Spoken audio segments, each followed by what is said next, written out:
let's practice applying the open system entropy balance. In this problem, we're going to focus on a turbine in which steam flows through it. The steam enters the turbine with a mass flow rate of 4,500 kilograms per hour, a pressure of 60 bar, and a temperature of 500 degrees Celsius. As the steam exits the turbine, its pressure is lowered to 10 bar. In part A of this problem, we're going to assume that the entropy generated as the steam passes through the turbine is equal to 0. And so in that case, what we want to figure out is both the exit temperature of the steam and also the power, or the shaft work rate, that's extracted from the steam. In part B, we're going to take the shaft work value we get from part A, and we're going to take 80% of that, and we're going to use that as the shaft work in part B. And so based on that, we're then going to recalculate what the exit temperature of the steam is going to be, and also how much entropy is generated as the steam passes through this inefficient turbine. And so based on this text, what I want you to do now is pause the video here and draw a process flow diagram of this turbine. For this turbine, which is both adiabatic and in part A, well designed so that the entropy generated is equal to 0, we could describe it using the process flow diagram that's illustrated here, where the inlet steam has a mass flow rate of 4,500 kilograms per hour, inlet pressure of 60 bar, and inlet temperature of 500 degrees C. And the outlet pressure of the steam is going to be 10 bar as well. Now, as the steam passes through the turbine, shaft work will be extracted from it. And for the outlet steam, we technically don't know the mass flow rate, though that'll be pretty easy to figure out. But more importantly, we don't know the temperature of that outlet steam. And so in this problem, what we want to figure out is, in part A, for the case where the entropy generated as the steam passes through the turbine is equal to 0, we want to figure out the temperature and also the shaft work. And for part B, what we're going to do is we're going to look at the case where the efficiency of the turbine is only equal to 80%. And in that case, we want to then once again figure out what the temperature is and also how much entropy is generated by this process. Okay? And so looking at our process flow diagram, we essentially have three unknowns, which are the shaft work, the mass flow rate of the exit steam, and the temperature of the exit steam. And so that means we need three equations to solve for everything. Okay? Now, as far as assumptions that we can make for this system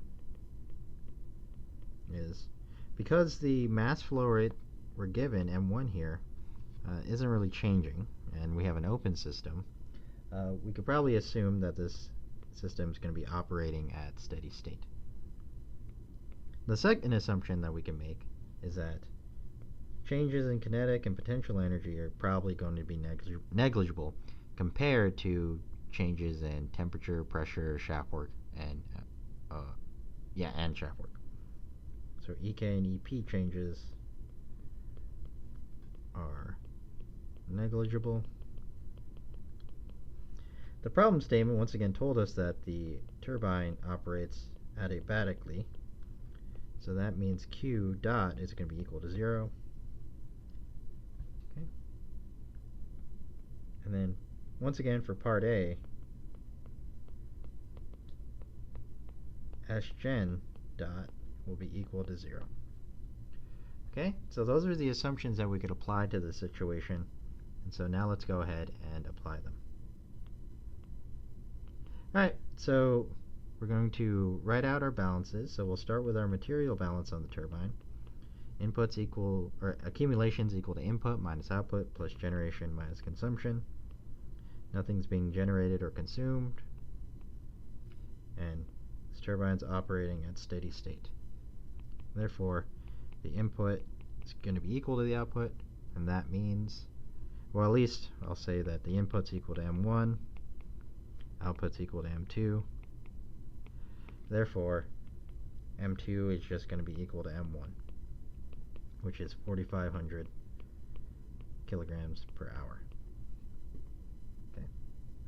Alright, so for the material balance, we get that the mass flow rates are the same for both the inlet and the outlet. And that's going to be useful when we're manipulating our energy and entropy balances. Alright, let's now write out the energy balance. So we have the change in energy on the left-hand side,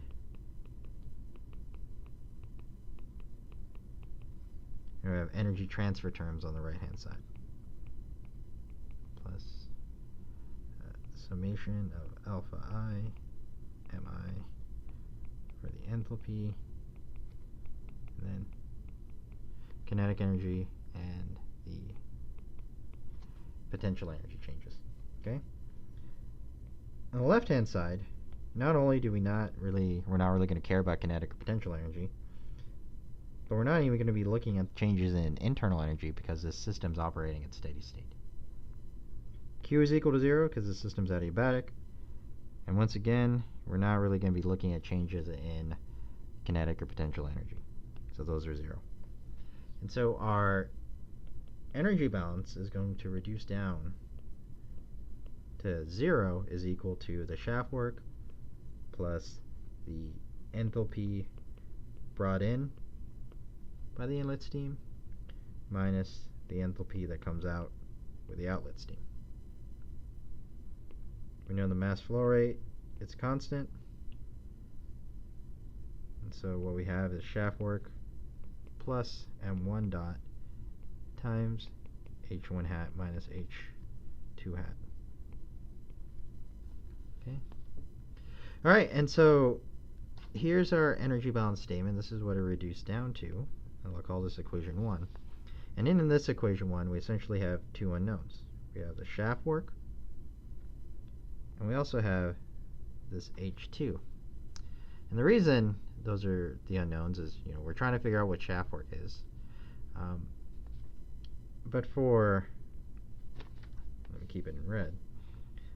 For H2, we know what the pressure is of the outlet steam, but we don't know the temperature. Okay, so if we only know one pressure, one variable, we won't be able to look up H2 directly from the steam tables. However, this all red and blue, for the inlet steam, we know both the temperature and pressure, and so we can look up H1 directly in the steam tables. Right?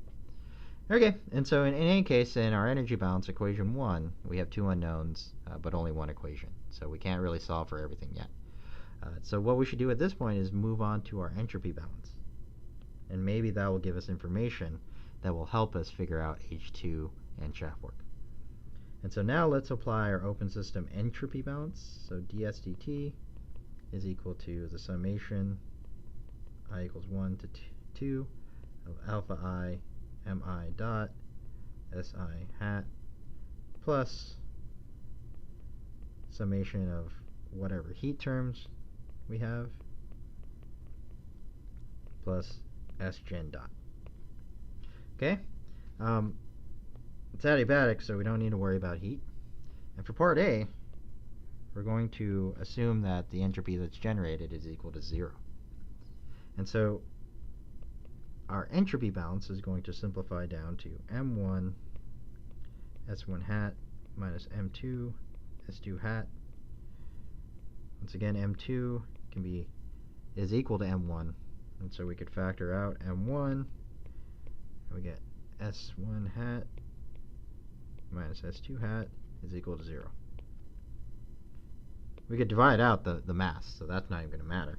And so what our entropy balance tells us is that the inlet specific entropy is equal to the outlet specific entropy. And I'm going to call this equation 2. Okay? And so this is a very useful relationship, right? Because if we know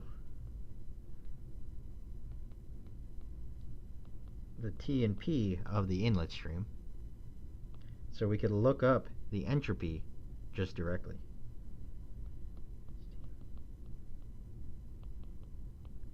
Right? So that's how we could get S1. Then, because the entropy balance tells us that S1 is equal to S2, that information will allow us to then back calculate what the temperature 2 is. All right? And so I'm going to explain this in words. And so essentially, we know what the pressure is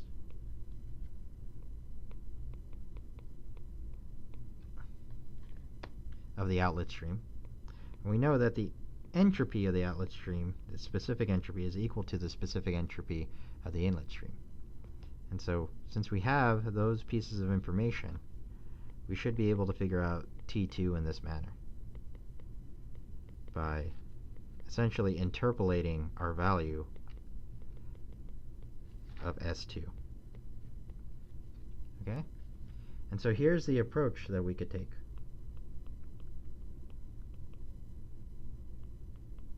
What we could do is, since we know the temperature and pressure of the inlet stream, is we could just look up H1 and S1 directly from the steam tables.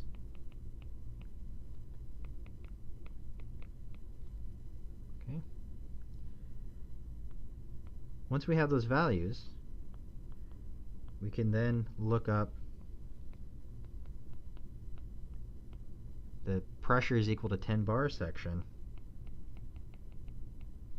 in the steam tables.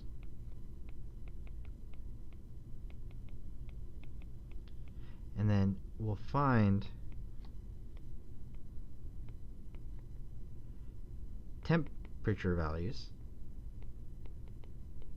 that have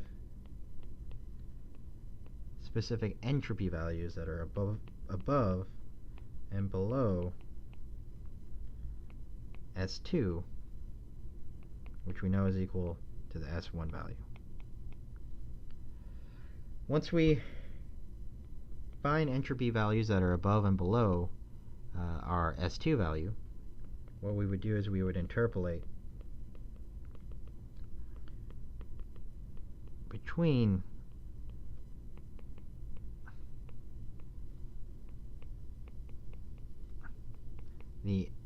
those two entropy values to get T2.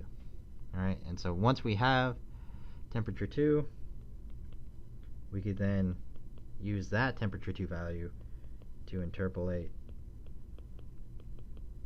our enthalpy value for H2. And once we have H2, we could then go back to our energy balance and solve for the shaft work.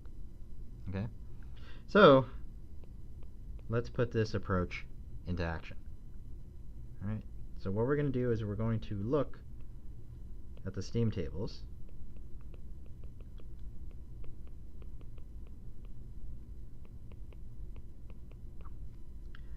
for the enthalpy and entropy values. Okay? And so for the inlet stream, we know that the pressure is 60 bar, or otherwise known as 6 megapascals, and the inlet temperature is 500 degrees Celsius. What we don't know is if the steam that we're dealing with is saturated or superheated steam.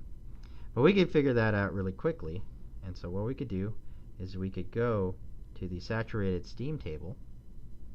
We could look up, and we're going to look at the table in which pressure is the independent variable. We go to the column in which the pressure is equal to 6 megapascals, and we see what the we could look, if I could get back there.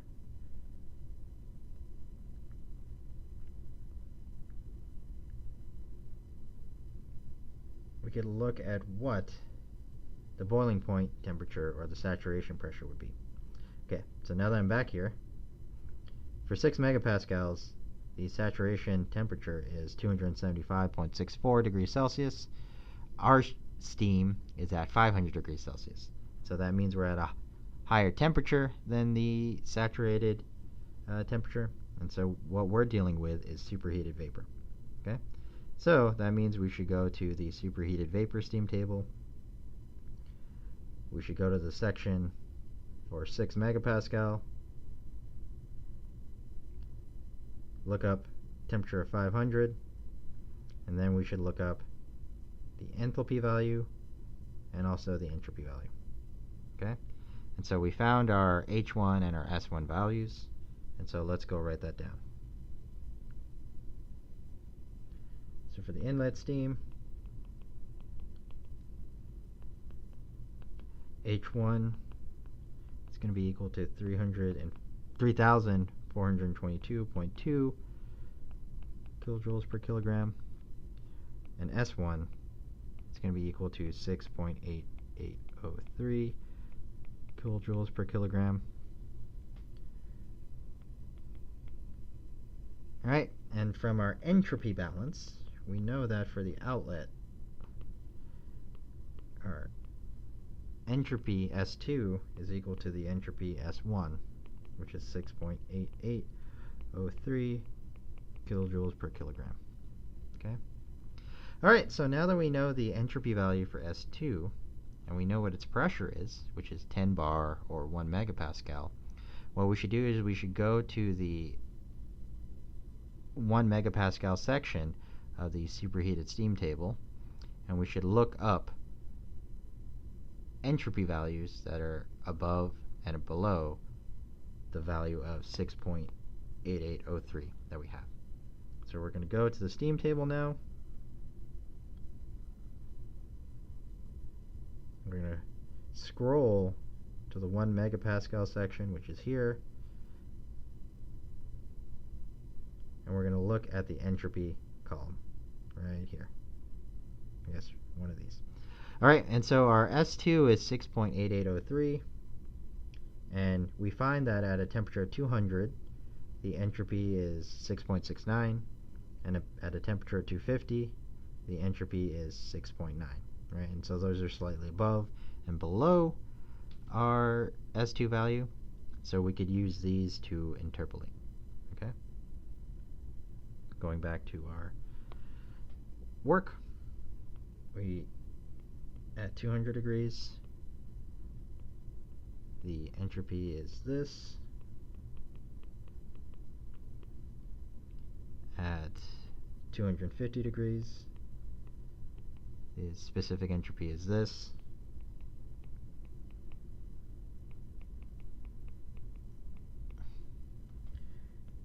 We can interpolate between these two values.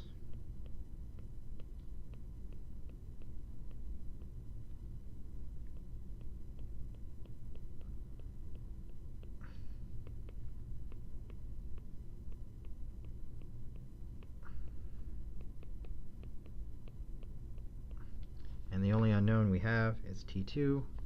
So if we solve for T2, we get 240 degrees, 0.4 Celsius. Alright, and so that is our temperature 2 value. Now that we know what temperature 2 is, we could go back to the steam table and we could once again set up an interpolation so that we could figure out what the enthalpy 2 value is. Okay? Alright, and so what we're going to do is we're going to look up enthalpy values at 200 and 250, and then we'll interpolate across them to get H2. So if we go back to the steam table, for 200 the enthalpy is this value, and for 250 the enthalpy is that value. Go back to our work, write down those enthalpy values.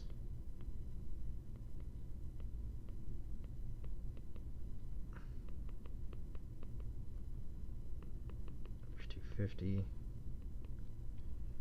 2942.6 kilojoules per kilogram. Set up an interpolation.